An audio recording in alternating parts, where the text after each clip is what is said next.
ગામડાનો ધબકાર ચેનલના સૌ ખેડૂત મિત્રોને જય માતાજી. મિત્રો, આજે 2 માર્ચ.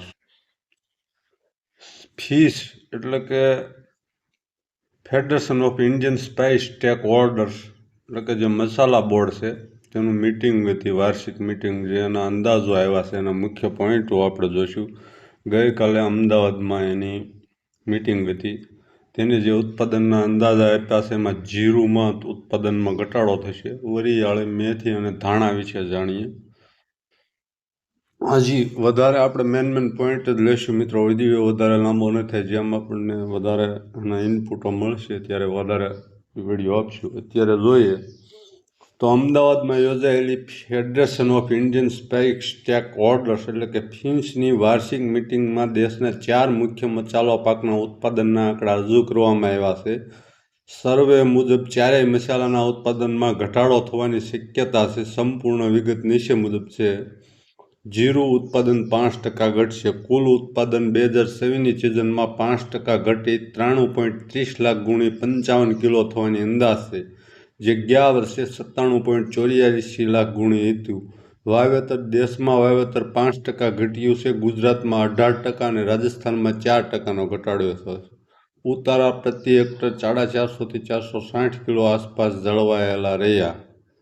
રાજ્યવાર સ્થિતિ જોઈએ તો ગુજરાતમાં 12,32,000 ગુણીના ઘટાડા સાથે 33,42,000 ગુણીનો ઉત્પાદનનો અંદાજ છે. રાજસ્થાનમાં 7.68 લાખ ગુણીના વધારા સાથે 59,88,000 ગુણીનો અંદાજ છે. ધાણાની વાત કરીએ તો ઉત્પાદન 13% ઘટશે. કુલ ઉત્પાદન 2024માં 13% ઘટી 94.55 લાખ ગુણી 40 કિલ્લાની થવાનો અંદાજ છે. ધાણા માટે છે મિત્રો. વાવેતર મધ્યપ્રદેશમાં 17%, રાજસ્થાનમાં 15% અને ગુજરાતમાં 3% ઘટ્યું. ઉતારા મધ્યપ્રદેશ અને રાજસ્થાનમાં 2% ઘટ્યા, જ્યારે ગુજરાતમાં ઉતારા જળવાયેલા રહ્યા. રાજ્યવાર સ્થિતિ મધ્યપ્રદેશમાં 43 લાખ ગુણી સતત બીજા વર્ષે દેશનું સૌથી વધુ ધાણા પકવતું રાજ્ય થયું. ગુજરાતમાં 40.72 લાખ ગુણી, રાજસ્થાનમાં 15.39 લાખ ગુણી.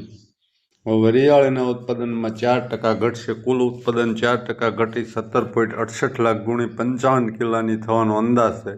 વાવેતર ગુજરાતમાં 16%, રાજસ્થાનમાં 1% ઘટ્યું, પરંતુ મધ્યપ્રદેશ અને ઉત્તર પ્રદેશમાં વધ્યું.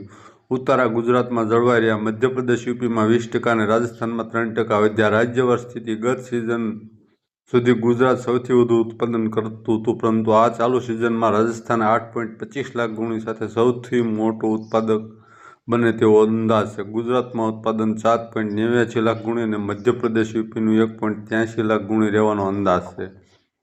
મેથીનું ઉત્પાદન 11% ઘટશે. કુલ ઉત્પાદન 11% ઘટી 15.20 લાખ ગુણી 100 કિલોની થવાનો અંદાજ છે.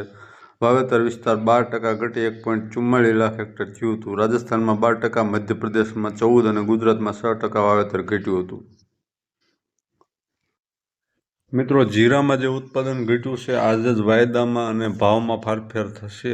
થોડોક ઉછાળો પણ આવી શકે, પણ સાથે સાથે યુદ્ધ નડે છે. પણ જે ઈરાન યુદ્ધ ચાલી રહ્યું છે એમાં બે તરફી છે. ઈરાન અને સિરિયા જે બે જીરુંનું ઉત્પાદન કરે છે અને એના